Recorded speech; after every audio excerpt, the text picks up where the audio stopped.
England starved Fiji. That's what happened in yesterday's game.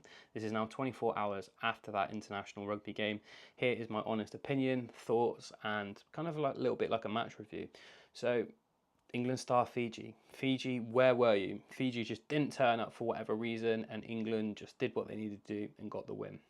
And it is really sad to see. Fiji is everyone's favourite second team. Everybody loves them because they're high offload, they're a likeable team, and they do cause a lot of teams pressure. And they just play a great brand of rugby and style of rugby that everybody loves to watch as a neutral. And a lot of teams do fear Fiji because they play that kind of unstructured game, they play that offloading, they play what they see, and they are right handfuls. But that game just didn't happen yesterday, and I kind of feel a bit flat watching it and reporting about that game because I kind of lost interest. It was one sided, and it just when you get games like that, it's hard to stay in there and keep watching it. Take for example South Africa and Scotland yesterday. That was a proper little ding dong. That was two teams wanting to go out there and put a W in it, win it for their team, and the physicality and brute force and the styles and quality of the rugby was superb yesterday. But again, we're getting back on track. We're talking about England and Fiji. Fiji just didn't turn up, and I think England did what they needed to do. England showed scrum dominance, managed to put a set piece together, mauled Fiji out the park, managed to, get at the breakdowns. They managed to do everything that they couldn't do against South Africa, against Fiji. And it was great to see. Most important thing, the boys got a win. That's what we kind of need to go forward. And that now beats the 5 game unbeaten streak that England have had. So we can now move forward to Argentina. Fiji are playing their games in the UK at the moment because they don't have the infrastructure, so they don't have the capacity to hold all these spectators in. So that's why they're playing in the Northern Hemisphere, and what they're doing is putting all their money back in, which is great. And I just feel that World Rugby should be helping a bit more on these tier 2 nations and trying to grow the game, because Fiji can cause upsets. Let's look back at it in 2023, England were in a quarter final against Fiji and almost lost. So Fiji can do it. Fiji can mix it with the best in the world, but unfortunately yesterday, for whatever reason, Fiji doesn't turn up. They did concede 9 penalties in the first half against England's 2, and if anyone knows international rugby, you want to keep that penalty content down to less than 10 for the whole game, and to concede 9 is just alarming. What that happens is that then just stops you from playing the game. You're then getting pushed back by the opposition. You're then put under more pressure, and eventually cards are going to start coming out, points are start going to accumulate, and you're going to be further and further behind the game. So that's why it's really important to keep your penalties contents down. Now, like I said, England did what they needed to do. England got the win. That's the most important thing. Um, the manner of England's game was just the case of just doing the basic, catching, mauling, driving, all that English stuff that they needed to do. And they did have some areas of brilliance where Henry Pollock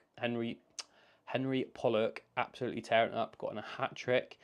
You've got someone like Bernard van Rensburg getting his first international cap and a try. Same for Noah Kalori. And again, it was just kind of, it was a hard watch. It was a hard watch. England did well. They scored good tries, but would they have done that against a better opposition? I'm unsure with. England are in a tricky place at the moment because, again, I don't feel like they're going forward or backwards. I feel like they're very stale, and the rest of the world is either is pushing forward, and I feel like England are just very stale at the moment. And I'm not too sure. I think they're just caught on a crossroads. What they were doing previously, when they were on that 12 game unbeaten, was really well, playing that kick chase game. Again, escort lines and just using that kick chase to play their full game, but the rest of the world have caught up, and I don't feel like England have that dominance in which they do have. But the main thing is England got a win, and we can only move forward to Argentina. So I think looking back at it, it was a good game. It managed to give a couple of players a little stretch out. It was also alarming to see that Marcus Smith then had to play scrum half in the second half because Alex Mitchell was out with an injury, which then is a concern. And I'm going to do another video later in the week on England's strength and depth. But one of England's issues, and I can see it as a massive issue, is scrum half. You've had people like Ben Youngs and Danny Kerr who have had an incredible career and have kept that shirt for such a long time that up until 2023, Borthwick wanted to have JVP as his kind of like second nine in the World Cup. He then gets injured, brings Alex Mitchell in, and Alex Mitchell has then been the number 1 9 for Borthwick in England, and now he's out injured. England haven't got that number 1 9, so it's very concerning, especially where you've had to move someone that isn't actually a 15, Marcus Smith. You've had to move him to 15 to try and get him on the pitch, because I do believe you've got to put your best players on the pitch, but you've also got to have that continuity and that balance in that team. You can't just put all your best players, but then to have him from 15 to go to 9 is a bit concerning. But like I said, the game was a really hard watch. I'd love to know what your opinions are of it. I did definitely enjoy the South Africa and Scotland game a lot more. But the ultimate day is we go again, as Steve Borthwick says, we're on a journey, we're going to keep getting better.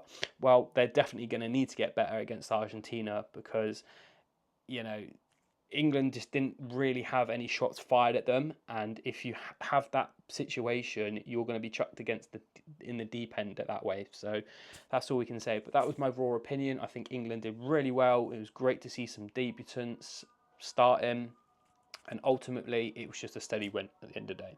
So that's my opinion, and I'll catch you in the next one.